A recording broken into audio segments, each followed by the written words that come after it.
हरियाणा में बीजेपी की सरकार फंस गई है। राज्यपाल पर विपक्ष का दबाव असर कर रहा है और जो संकेत मिल रहे हैं उसमें साफ है नायाब सिंह सैनी की सरकार को विश्वास मत लाने का आदेश राज्यपाल दे सकते हैं।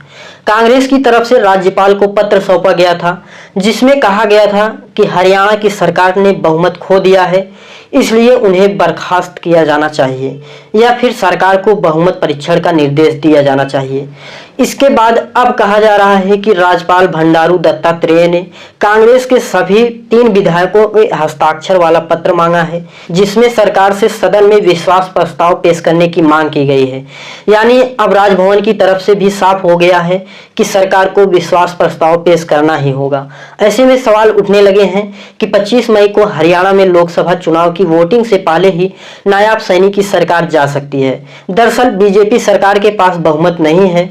विधानसभा के अंदर के आंकड़े इसी तरफ इशारा कर रहे हैं।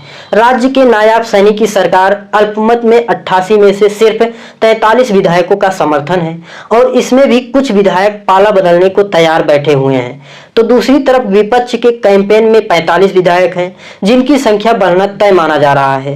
दरअसल इस संकट की शुरुआत 6 दिन पहले हुई थी। मंगलवार को नायाब सिंह सैनी की सरकार ने 3 निर्दलीय विधायक सोमवीर सांगवान, रणधीर गोलेन और धर्मपाल गोंदल ने समर्थन वापसी का ऐलान कर दिया था। इसके साथ ही विधानसभा का गणित पूरी तरह से बदल गया। दरअसल 12 मार्च को नायाब सिंह सैनी को मनोहर लाल खट्टर की जगह राज्य का सीएम बनाया गया था।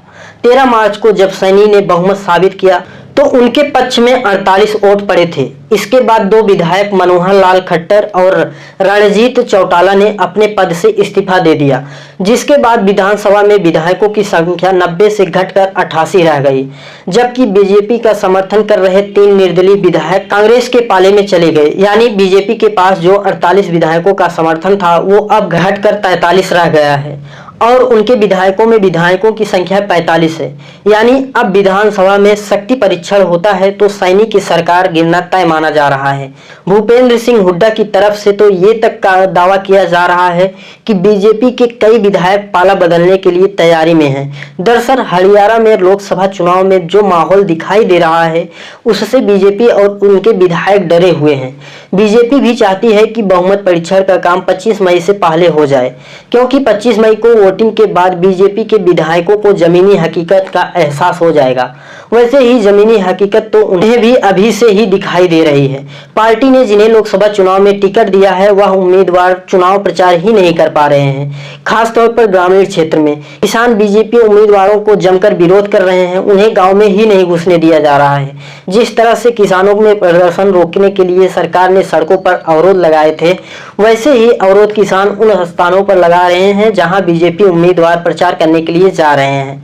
ऐसे में नायाब सैनी को भी एहसास है कि 25 मई को वोटिंग के बाद यह साफ हो जाएगा कि किसानों के विरोध का क्या असर पड़ा है। और साफ है जो रिपोर्ट अभी आ रही है उसमें साफ है बीजेपी की हालत खराब है और 25 मई को जैसे ही दिखाई देगा कई पार्टी के कई विधायक बदल जाएंगे। बीजेपी के 15 से 20 विधायक भूपेंद्र सिंह हुड्डा के संपर्क में होने का दावा किया जा रहा है। ऐसे में नायाब सैनी की कोशिश कर रहे हैं कि किसी तरह से 45 विधायकों का समर्थन हासिल कर लिया जाए, लेकिन ये बहुत मुश्किल दिखाई दे रहा है। इस समय कांग्रेस के 30 विधायकों के साथ जेजेपी के 10, 4 निर्दलीय और 1 विधायक आईएनएलडी का है। दुष्यंत चौटाला पहले ही साफ कर चुके हैं कि वह कांग्रेस का प्रस्ताव का समर्थन करेंगे। इसके बाद अब ये तय माना जा रहा है कि हरियाणा में बीजेपी की सरकार गिरने वाली है और इसके साथ ही होने वाली है पार्टी में बड़ी बगावत। इस रिपोर्ट में इतना ही। मेरा नाम सहीम अहमद है। देखते रहिए सच की आवाज यस ए। मिलते हैं नेक्स्ट वीडियो में।